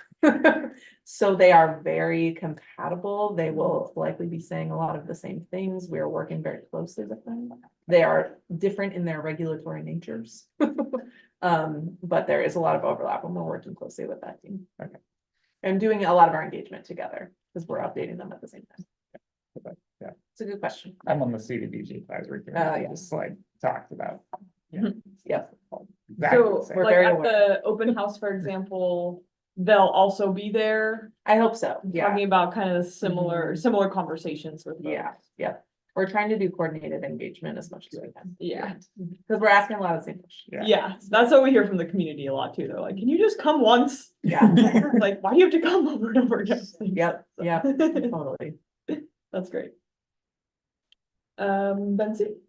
I guess I was wondering how how nimble can you be in responding to, you have this 20-year plan, but, for instance, I don't know of anybody in the community who expected that there would suddenly be 5 12-story student housing complexes happening and that's a lot of housing, and maybe it'll have a huge impact on the West University neighborhood, and so like, does that affect or for instance, say Valley River Center goes under, which it's there's hardly anything going on there. That would be a wonderful place for this mixed use housing, climate friendly area. And it's like, Yeah, yeah. A few things. I hear that's where the teens hang out still. each other up. There's a DMV over there now. It's actually a great DMV together. Yeah, I've heard Yeah. good things about the I DMV. didn't wait in line at all. A few things, so, we are in a huge housing deficit in Oregon and in Eugene, and so all housing in Eugene is much needed housing, and we're working towards a pretty big goal for 20 years from now, probably 20,000 plus units, that if we're really going to make a dent in both our projected growth over time, but also our historic underproduction of housing and units needed for very low income folks and people experiencing homelessness, we need to produce a lot more units than we are right now. So, all housing is important and needed housing. We have a growth monitoring program in the planning division that looks at, on an annual basis, how many units are being produced, what types of units, are they single family homes, are they middle housing types, are they large and more dense multi-unit, student oriented, otherwise. So we're trying to track that and be kind of on top of what the trends are. And those trends and what we've been monitoring since 2012 will inform this next round of planning. So long range planning is not known for being super nimble, right? Because we're doing like a 3-year long planning process to plan for the next 20 years. So it is trying to be big picture in a lot of ways, but trying to use as much data as we have at hand about what's actually happening on the ground. The last piece around the mixed use areas, we are right now doing a redevelopment analysis on some of our kind of key corridors and core commercial areas, including Valley River Center, to understand what the potential is to redevelop both mixed use projects like in one building or mixed use developments where you have, housing and commercial side by side. Trying to understand, like, are they financially feasible in these different places around the city based on what it costs to develop, based on what the land costs, based on how expensive it is to build taller buildings versus smaller buildings.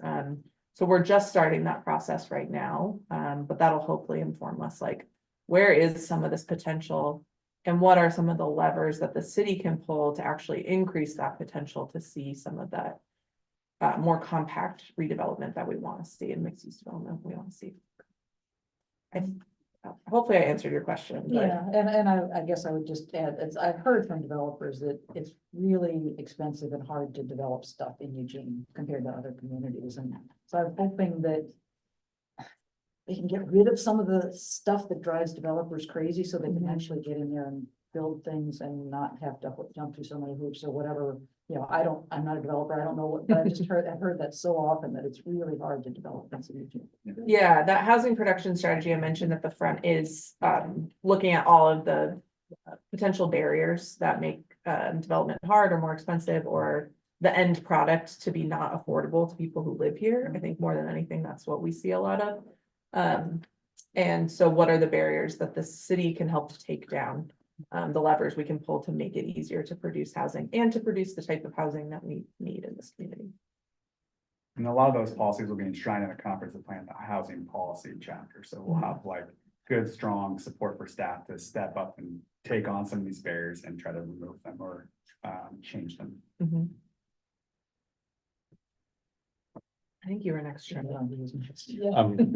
So I'm trying to get my head around this climate friendly, equitable community thing. So I guess a couple of questions, one is that it wasn't clear from your description, whether we're designating areas that already meet the criteria or whether we're picking areas that may not meet the criteria at all. But geez, this would be a great place that we could develop this. And kind of related is, how big an area is this? Like, I think of like clearly South Willamette Street seems to fit a lot of, we know what you're talking about. Not too far away is the Friendly Neighborhood and Amazon Corners, arguably within 15 minutes of South Willamette Street. Are those considered like part of that area, or could they be their own? Because each of them by themselves might qualify, at least for a few more Yeah. jobs. What are the dimensions of it? Great question. And I could come back to you and talk for a whole hour about it. So climate friendly areas are a very specific state designation.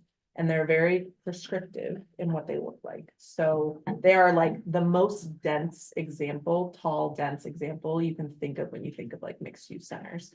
So they are definitely like a downtown type environment. There's certain requirements around the height of buildings that you have to allow, a minimum kind of density, right? So there's some very specific requirements that we did an initial study and looked at mostly those current conditions. Where have we already zoned for kind of higher density mixed uses? Where is there already some frequent transit? Where is it already like okay to walk and bike, could be better? So the study really looks a little bit more at those current zoning conditions to meet the state's requirements. So South Willamette might not make it. South Willamette is in the study. It is, It okay. is in the study. There are parts of it that are zoned for high density mixed use, even if that's not what's on the ground today. It is what it's zoned for in parts of it. So there's 9 big areas we looked at as a part of that study. We went pretty broad. The state will require us to zone, this is super wonky, but 30% of our current and future housing needs to be within a climate friendly area.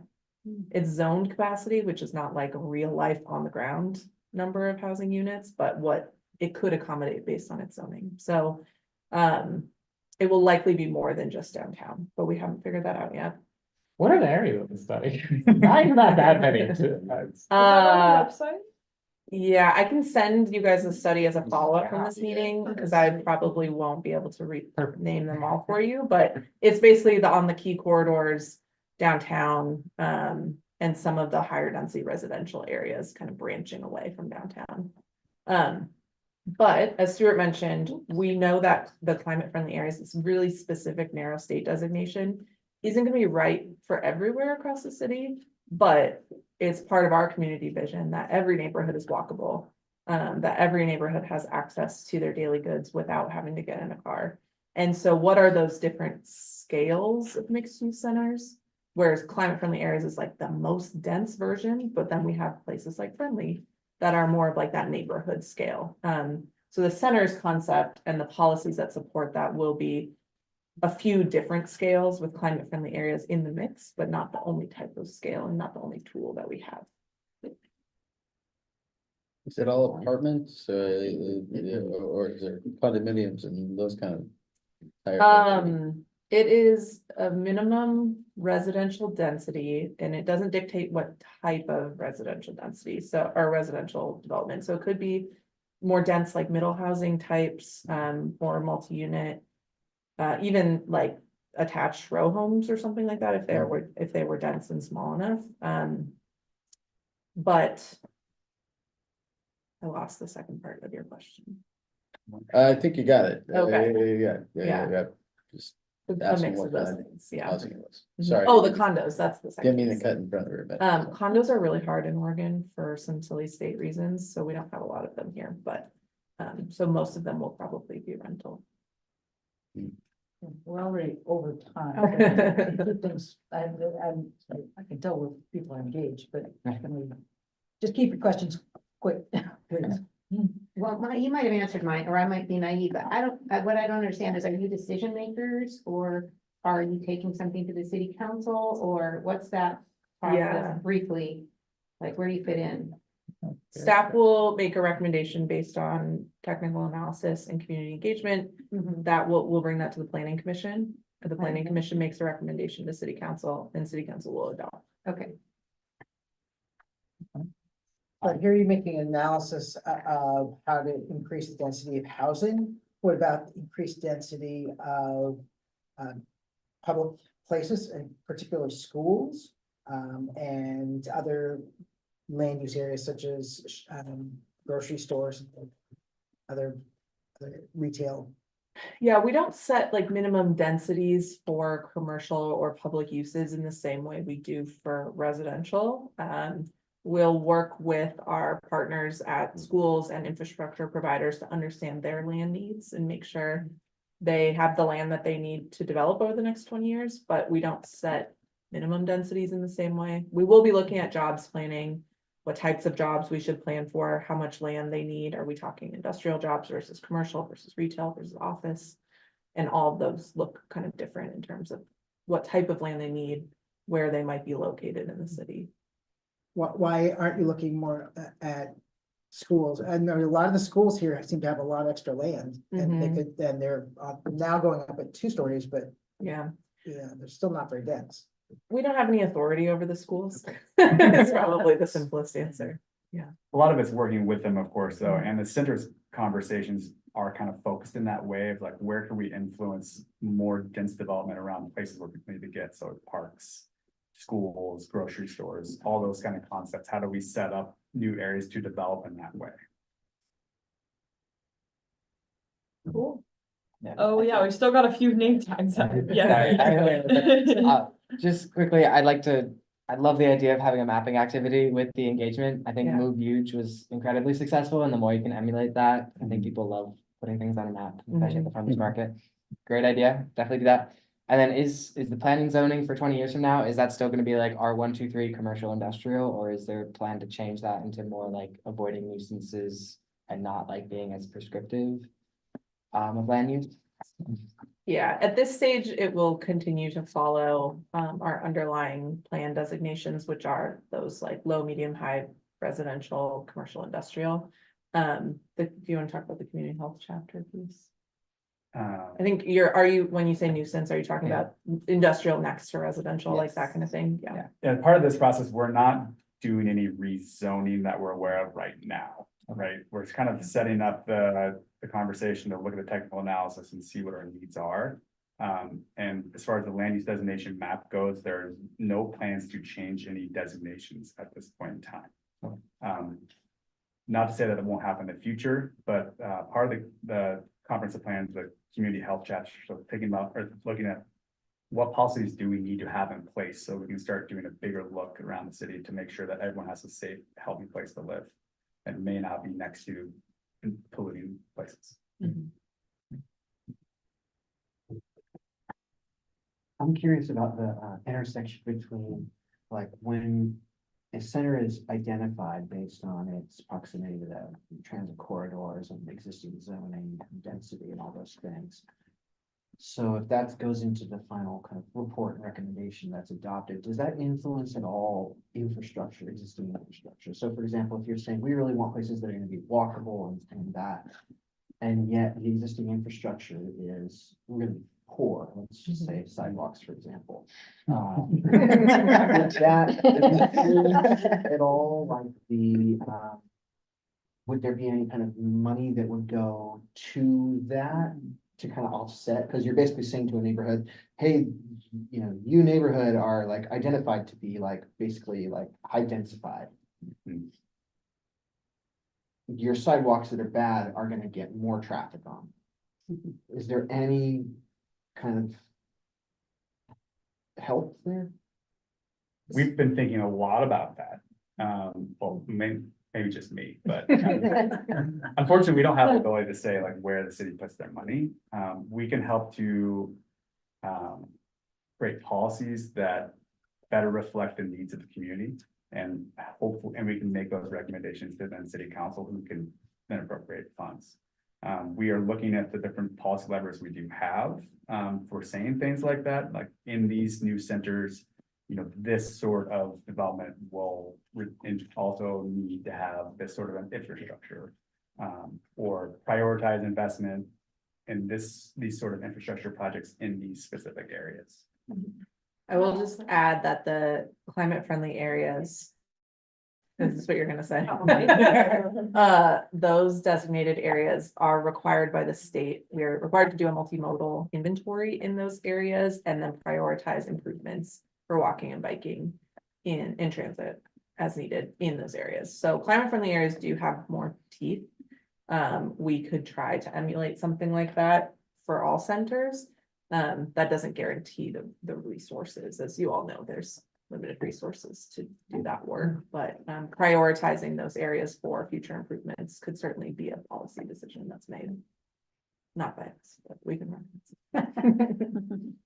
Okay, Lucy, very quick. A really quick question. So I know last year, the parking minimums were changing in Oregon overall. And so I was wondering if you already have any data that came about from making those changes. So that's question one. And then how does that free up any land to change the zoning because there are not those parking minimums required? And is that going into your housing initiatives and so forth? It's a great question. So we removed off-street minimum parking requirements as of January 1st of this year. So it's pretty fresh still. So we don't have like a data set on how removing that requirement has necessarily changed development on the ground yet. We have like anecdotal data, recent in the last 3 months development, right? But certainly something we want to keep an eye on are the intent of making that change is that there's more flexibility for developers to build more housing, build more open space, whatever it might be, rather than being required to build parking. But it'll take some time before we see that on the ground. And then the other part of those rules changed, make it easier to redevelop large parking lots in the future. So yes, that was part of the changes. So Yes. hopefully we see some. Yeah. Great. Yay! Yeah. That's okay, that was us, not you. Yeah. Will warned us. Plenty of time for discussion. So, yeah, we're obviously. I will just say, it sounds like you all are really interested in this. Yeah. We can work with Willow and the chair directly on when to come back and on what topics we can dive deeper into in the future. So And it's just the intro. yeah, we'll make sure that when the community engagement stuff goes live, that you all will be well aware of surveys being available and open houses and things like that. Totally. And your report's online. Thank you very much. The study, Right, yeah, the we'll study make sure online. that you. Yeah, I just pulled it up so I Okay. can. Thank you, everyone. Thank you all. Oh, yeah, I put it Actually, I put it in the Google Drive folder for this meeting already. It's like 100. Okay, and for everybody who hasn't, the next meeting, we are gonna have Peter give us a guide to the Google Drive and how you use it. Sweet. Oh, excellent. Okay. Good to hear. Oh, sweet. I do think maybe we want to move the detours letter to. No, it's 5 months already. Okay, we're looking at it. Wow. I'm dragging it over right now. Here we go. Does anybody have any comments about the detours letter? Anything they can't live with? Is anybody interested in suing? Besides me. Okay, Josh, what do you got? There is, can we scroll down? Yeah, here, let me zoom in a little bit. Oh. Oh, yeah, how's Maybe I should that? pull it up. Okay. Just, I think it was the bottom point I was. Oh, yeah, for like. Who are we recommending that, like, that's a legal, how can, we advise city staff, like Willow has zero power over who has liability. Like, what is that? Not that, like, I mean, it sounds cool, but like, that's like a question for the city attorney. Like, right there, I just don't Okay, let me ask understand the how city it's attorney. our, Okay, like, yeah, like, let's where do say. we- We're only making the recommendation. We're not. Yeah. we're not, I guess I just. Yeah. Yeah. If And I we- think in a lot of the stuff, it's the principle. It's sort of like, okay, we're trying to put some teeth into having detour, because everybody apparently files a detour plan now. It's never enforced and there's no consequences for not detouring. Yeah. So it's really just saying, and I guess I would say, if not this, then what? How are you gonna? Yeah, as I say, we're recommending that they don't have to do it. But it's certainly within their capability to ask the city attorney. It's like, is this something that is possible? If it stays, Peter, can you live with it? He's Peter, Josh. That's Okay. Sorry, Josh. I mean, I think it seems, also, I feel like this was worked on a lot before I was even on the committee, Mhm. so I don't wanna like completely, crap on it. Like, personally, I would respect work that's already been done. Cause it's kind of funny to be a new member and just be like, oh, it's the first time I'm reading this, I got problems with it. But I guess I would maybe just overall make the comment that sometimes I'm loving all the questions and directions and like asking for, wait, more information, why isn't this working? Whereas like, it seems maybe my comment is only that it's maybe less effective to like suggest, we recommend this thing we don't even know of the possibility of actually doing, because we haven't even asked that question yet. Not that I don't get annoyed with the city attorney all the time, happens all the time. They're just like very liability averse, and there's all kinds of issues there. Okay, but, ask the question the other way. yeah. Does anybody would have heartburn if we cut out that part, that point? We could turn it into a question maybe, that we wanna know this, you know. I like the letter as it stands, and I appreciate the persistence in writing this follow-up. I am a strong believer that, yes, we are an advisory group to staff, but we're also, you know, the public, and I think holding folks accountable is important, regardless of whether it has teeth or not. I think just calling things out is really important, and therefore I really like it, and I'm fine with it as it stands. Yes. Yeah. Keep it. Can I make a motion to accept it as is, to get sent? But I appreciate your comment. Yeah, I had another one too, but we're really low on time. Oh. And I'd rather just abstain from voting personally, just on the grounds of like, this was, I do hate to rush respect it the though, amount this you know. was, no, I respect the amount this was worked on already, and like, I do, like, there's nothing in it, I'm like, They say we're responding to Reed's letter from last Yeah. October or something, you know? Yeah, it feels- And what my urgency is. Did you make a motion, Cheryl? I second that. Okay, so we can vote on it, you can vote yes, we can move forward. Sideways, you want to abstain, and down thumb will be to block. Call question? Okay, sounds Okay. like that passed. So that means that one of the chairs will email it to the transportation planning team. Okay. Okay, cool. Okay, great, we did it. Okay, before you all go, my team is ordering t-shirts that have this really cool Eugene, Oregon logo with all these cute things on it, and Jeanette wants everyone on ATC to get one of the shirts, so I have this little thing where you can put your shirt size. If you don't want to put your shirt size on a public thing, just don't say anything, and then I'll follow up with you after. are these t-shirts? They're t-shirts. They're half cotton, half polyester. So they're like a sport blend. They're gonna be pretty nice shirts. They're like short. Yeah, if you could also say no, you could write no if you Right. don't want. My size, if you get a long sleeve, I get perfectly medium, Right, a short short sleeve sleeve, I t-shirt. get a large, Yeah, so short it sleeve just matters to me. Does Yeah. it say something? It says Eugene. Eugene. And what's the color? The color's gonna be kind of like a, Oh, there's a Genetic could be any color. yeah, it's like a green, but Okay, it's not good. like. This is- sticky we didn't have green, time. it's more Yeah.